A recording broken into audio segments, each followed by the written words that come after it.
Right, welcome to the Res Sessions. I'm John from Res. I'll be hosting this session, which is about the return of the World War II shooter.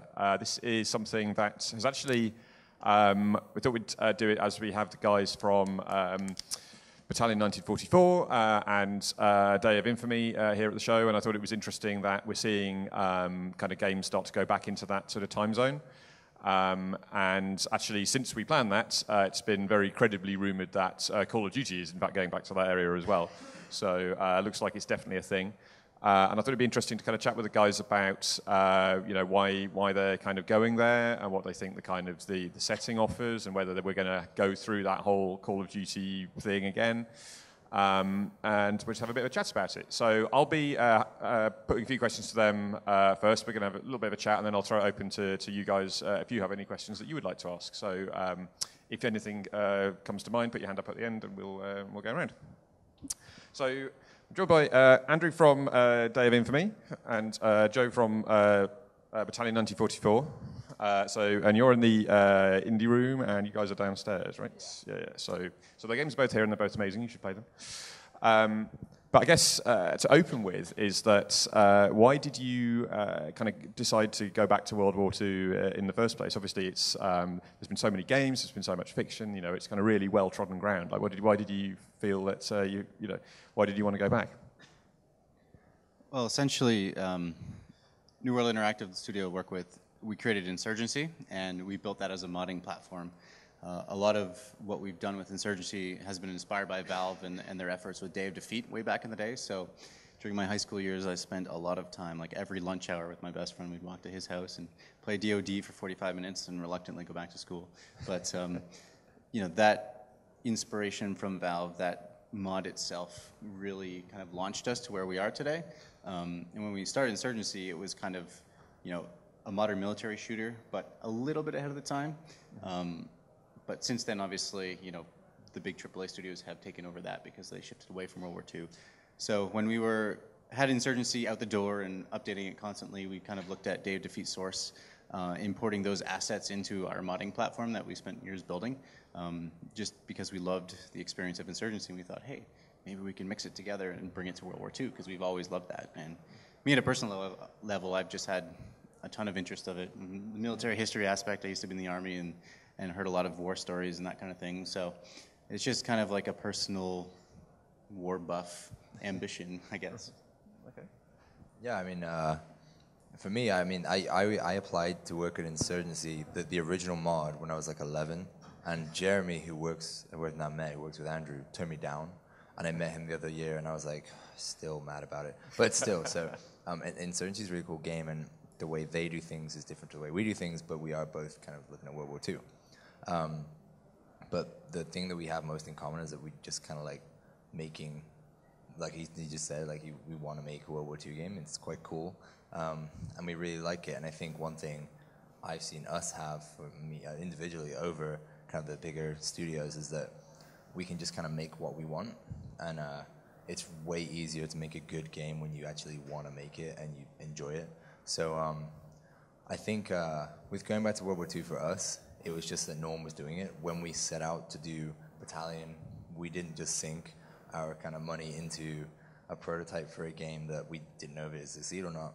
We looked at what Battlefield was doing, and we knew months before they were doing World War I.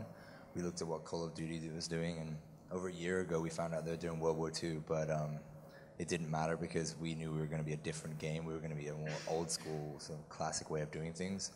So for us, World War II is really just a palette where we can sort of get across our kind of old school feel and classic feel of playing the game.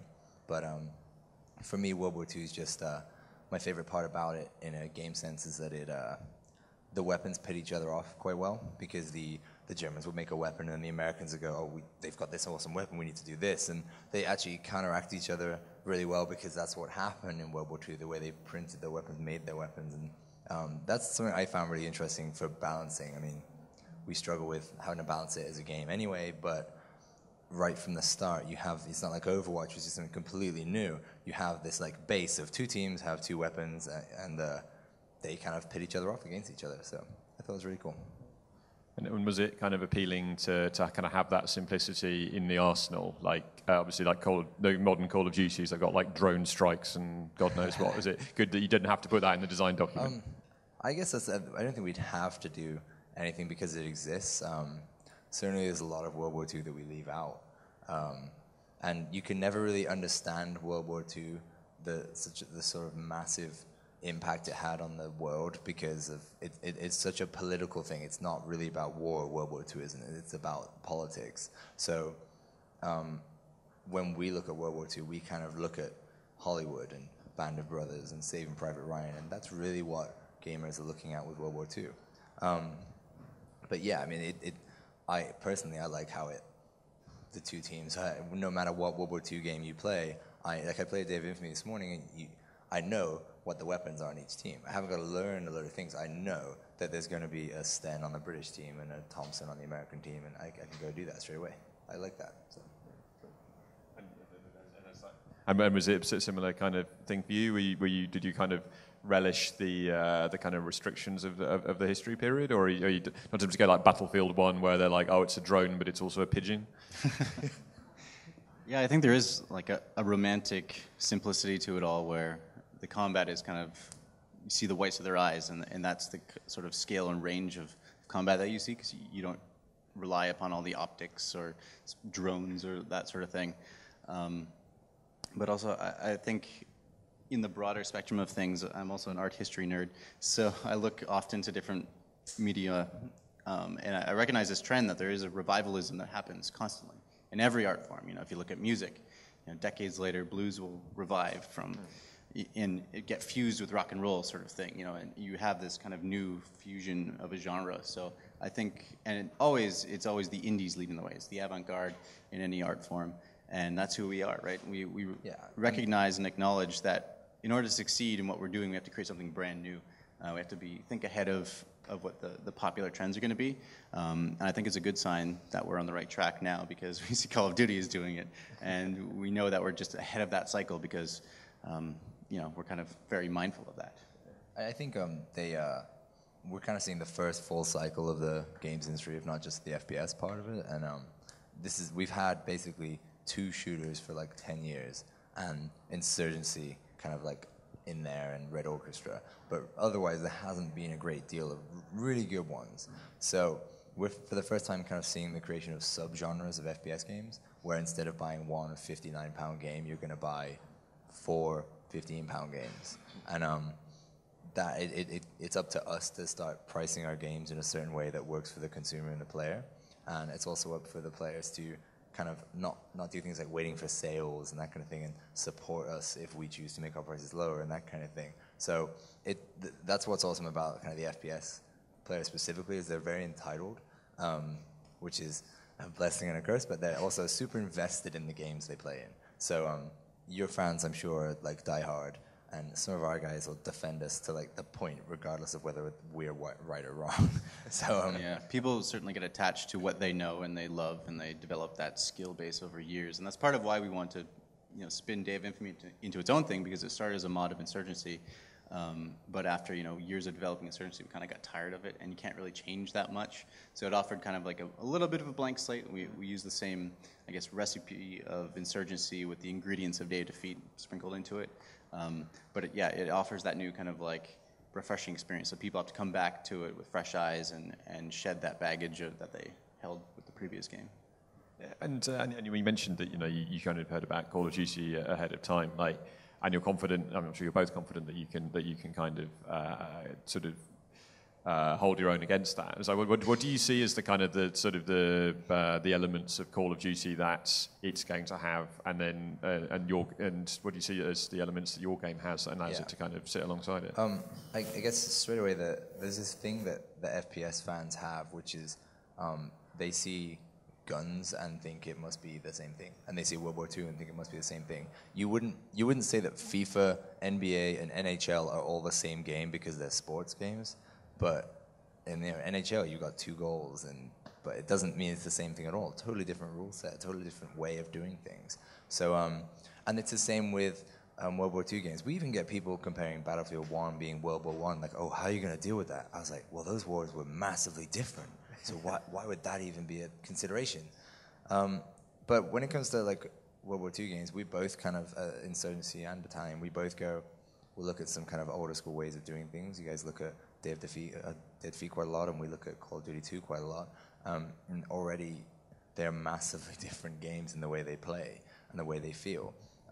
So when you look at a newer game like Call of Duty, people come to us and say, yeah, go on guys, you're going to take down Call of Duty. I think you could do it. And we're like, we don't want that. Like, that doesn't sound fun. So I'm not going to piss those guys off. But we need them to keep, what they do very, very well. With all their kind of supply drops, and there's 18 million people that like that game. Whether some of you guys don't like that, there's a lot of people that do. But there's like 1 million core fans that really enjoy the sort of experience that we're bringing to the table, and that experience is reaching more and more people. And the dirty secret of marketing is that word of mouth is the best way of getting to players. And every time you guys tell your friends, hey, you should leave Call of Duty and check this out, they start to learn that there is something different out there. It's not just Call of Duty.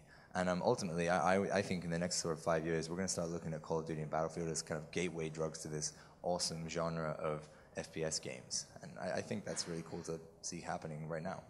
Yeah, I hope there's that trickle-down effect, because you know what Activision has that we don't have is like a marketing budget. we have a great game. Really, really big marketing budget. Yeah, huge. But also at the same time, I don't want that, because then I've got the pressure to make that $500 million back. Yeah. And to us, you know, we spend less than $1 million on a game, and we make more than that in the return. Then we are in a very good position to just keep making games. To us, it's not about the business, and that business pressure isn't affecting our design decisions on a daily basis. So that's kind of how I view the AAA is.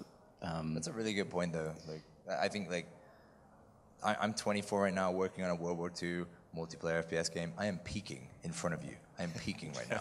Like, we can sell. We don't have to sell to 18 million players to convince investors that everything's fine and the company's not going under.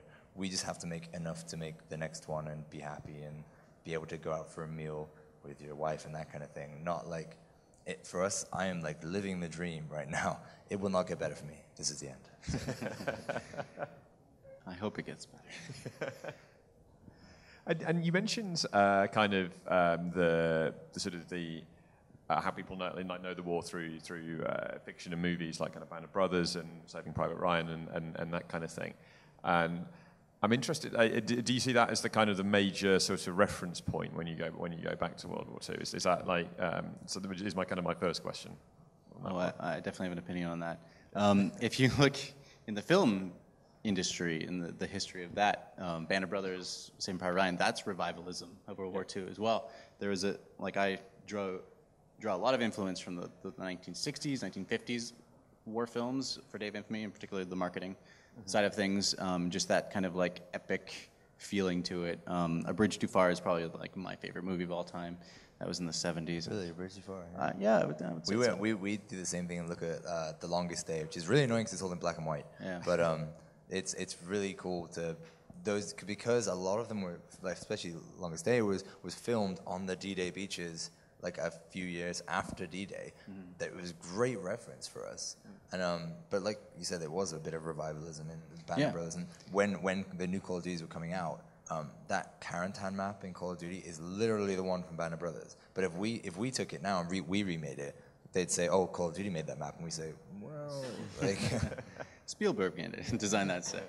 But yeah, I feel like the previous generation of World War II games certainly were inspired by the Spielberg productions. And in fact, like the Medal of Honor originally was funded by DreamWorks, I believe. Like that's Spielberg's company. So like they wanted to spin off that franchise into a different medium, you know, to reach the younger audience. So yeah. I guess it comes into like immersion though. I've got a thing of like a pet hate for the word immersion in games, because what it means and what players think it means are totally different things.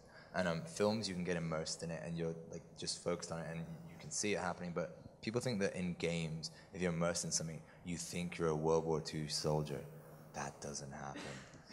That's insanity. Like you just think you're someone else. That's not going to happen. But being immersed in it is that you're totally focused on this and you're just concentrating on this one thing and you're in the moment and enjoying this game. And that doesn't have to be tied to being a World War II soldier. It just has to, your game has to click in every part and be together. And in FPS games, more than any other game, it has to do that. So, yeah, I mean, it's really interesting over the last sort of year what we've managed to learn from this. But to be honest, we just copy what they do. So I might argue against that fact, though. The immersion factor is I hate it when this happens. Well, we have different games, right? We got to distinguish. But yeah, Dave Infamy, that's what we're going for, is the immersion factor. That's what Insurgency spawned from. Essentially was, I did basic training in the Army, I bought a PC, I'm like, I want to translate that like rush that I had experienced during the training into the video games, because they just weren't doing it for me for various design reasons. So that's kind of like the approach we went for and knew we arrived at, is when we had that same sense, you know, that I would call it immersion, because you know, you get scared of dying, and you, even now, like I've played thousands of hours of my own games and I'm still jerking the mouse when the explosions go off. Like I haven't, go on, sorry. I haven't got a thick skin yet. I guess I'd say like I had this like party trick, because I'm a bit younger in here. I'm able to do something that guys like Lars Gustafsson from Battlefield, Vince Zampella from Titanfall and Call of Duty, and then even Andrew. I got to grow up on this game, and like they made the games, and they never got to experience it, and never will get to experience it how I did, and they'll never get that, which is kind of sad for them. But I see the games totally differently to them. So when I was a kid, I was super into realism games like Insurgency and Project Reality. But I found that the things that made those games amazing were the teamwork, and where games like Day of Infamy, to capture an objective, you require a lot of teamwork compared to Call of Duty and Battalion. And I think those are the things that really immerse people in World War II. Because everybody kind of knows the weaponry, and everyone kind of gets that. But when you see the scene, I think that, and it all, like I said, it all clicks together. I think that really comes together nice as a player. But yeah, I think it's really, I have an issue with the word immersion and what players think you're becoming someone else, whereas you're just invested in it. Like you said, like you still flinch at it. That's awesome.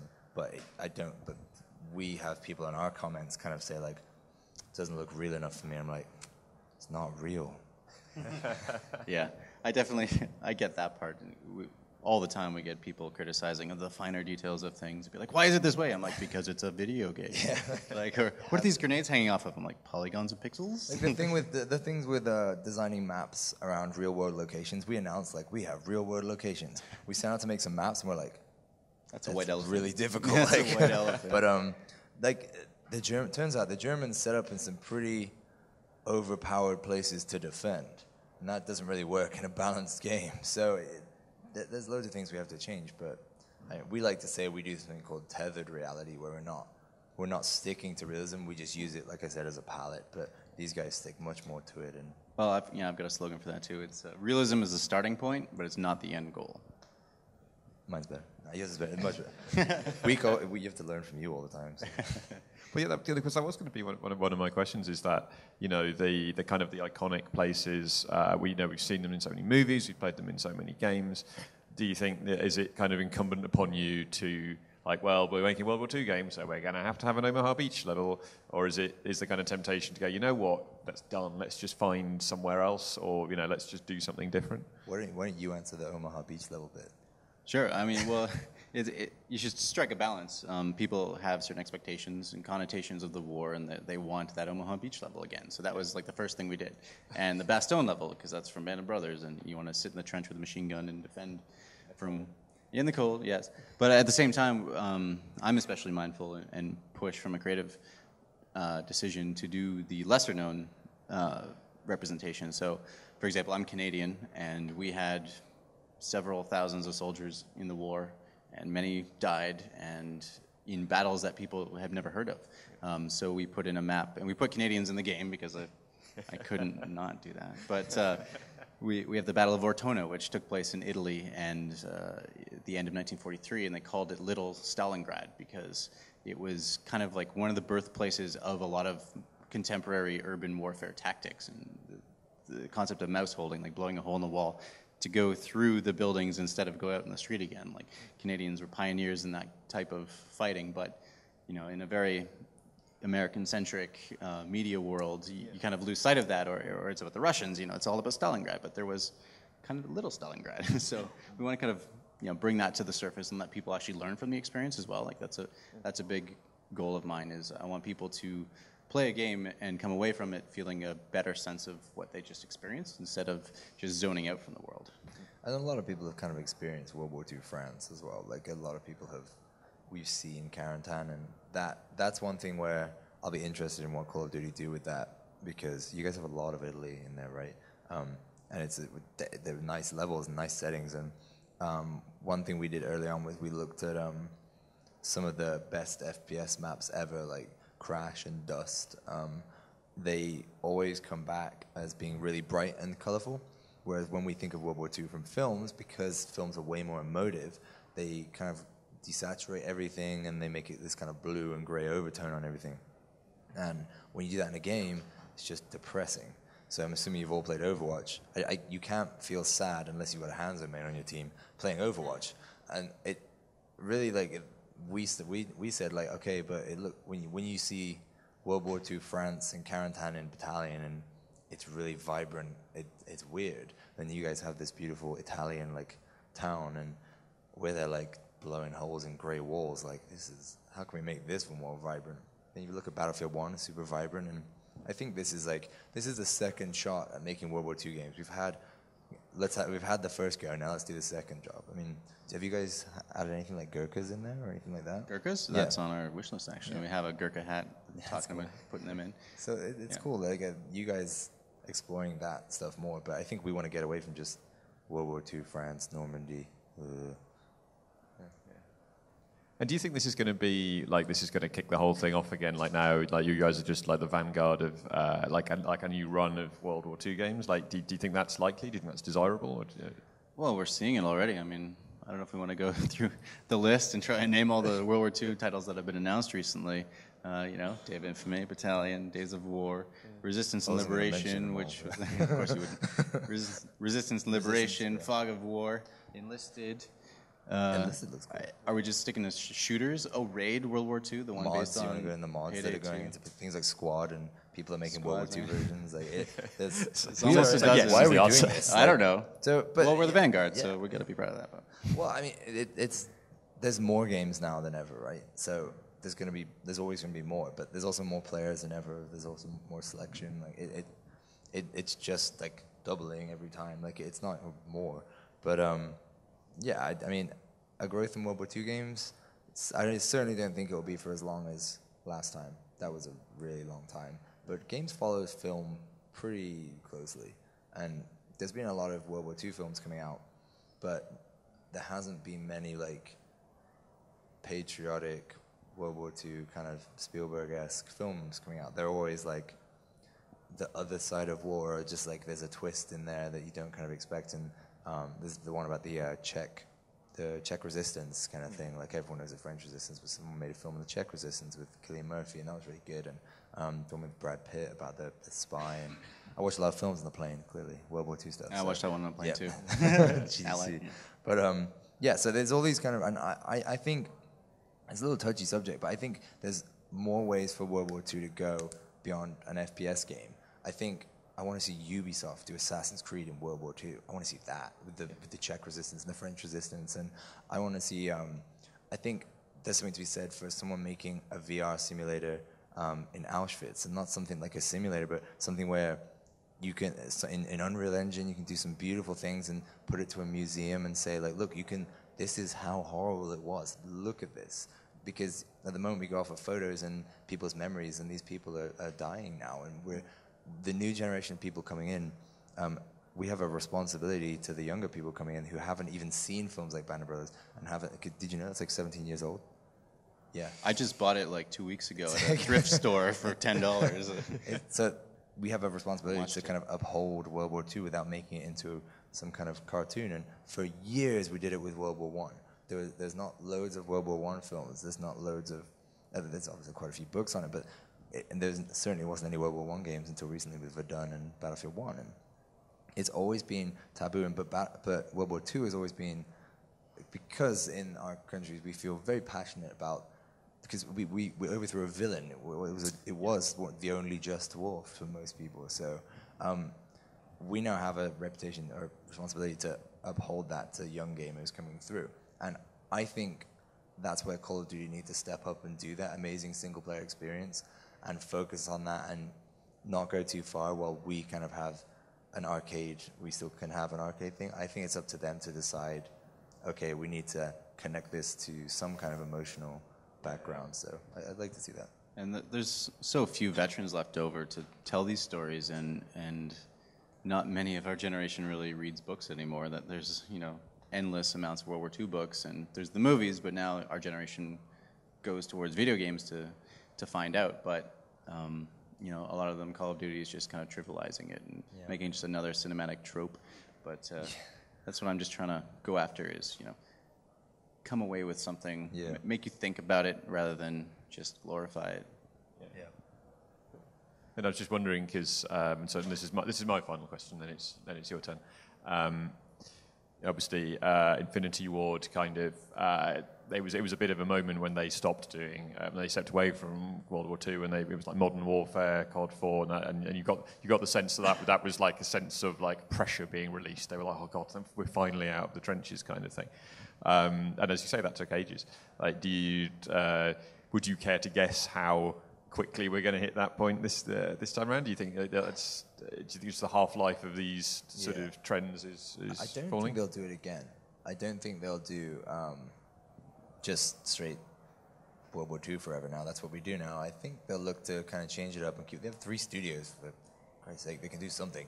Like, you know, and same with Battlefield. I don't think they'll just jump to World War II. I think they'll do something cool with Bad Company, and they'll probably do something like that. And I think that we won't see that again in the same way, because I said before that there was a lot less studios before, but a lot of them were working on World War II games. So it wasn't like, now there may be the same amount, if not more, World War II games than there was in the last sort of surge.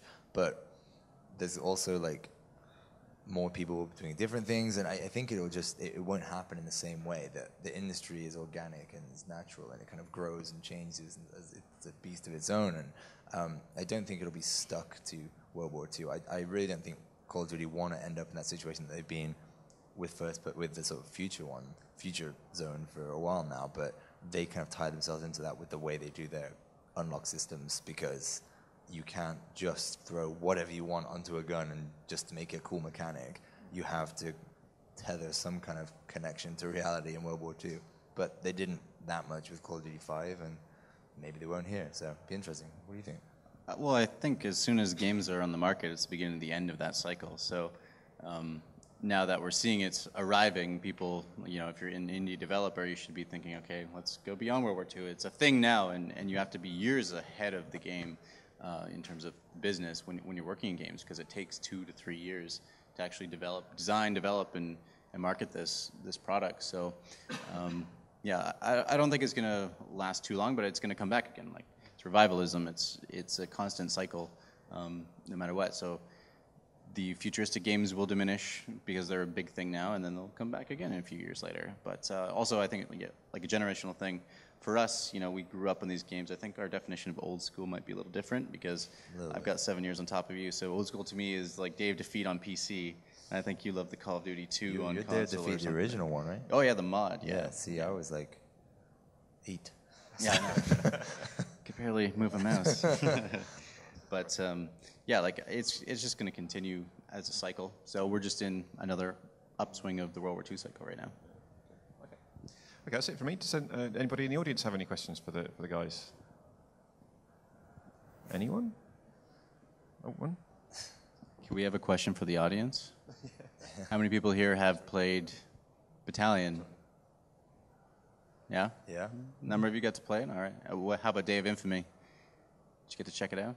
How many people own Day of Infamy, though? That's a better question. Oh, you won. 2. It's worth it. All right. It's good. How many people are going to go buy it? Oh, one guy. There we go. 2. Yeah. Okay. Well, you can check it out at the booth, obviously. Over there. Yeah, cool. So, yeah, last call for any questions? No? Okay, so thanks very much to Andrew, Dave, Infamy, and Joe from Battalion 44. Thank you.